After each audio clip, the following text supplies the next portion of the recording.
Oui, oui, merci. Bonjour à tous.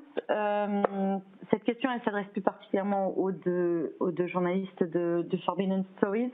Vous avez évoqué tous les pays et tous les systèmes, mais vous n'avez pas développé sur un pays en particulier qui est quand même particulièrement intéressant pour nous, puisque c'est, de ce que j'ai compris et de ce que j'ai lu dans les différents journaux, Le Monde, Mediapart, France et Guardian, le seul État membre de l'Union européenne qui a utilisé ce système, qui est la Hongrie, qui l'a utilisé pour surveiller ses propres journalistes et ses propres opposants et ses propres peut-être aussi activistes.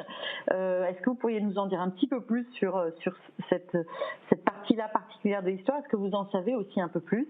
Il n'y a pas eu de réaction en Hongrie, vous l'avez noté, il n'y a pas eu de réaction non plus en France, ou très peu. Il y a eu effectivement immédiatement une désapprobation, mais qui n'a pas été beaucoup plus loin, et on n'a pas eu de confirmation ou pas de qui avait été surveillé, de comment ils avaient pu ressentir les choses, comment ces hommes politiques français avaient pu, et quelles avaient été les suites données avec le Maroc.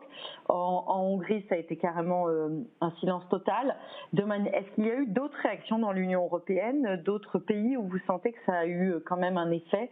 Est-ce que cette passivité des États, elle est assez générale et elle est inquiétante?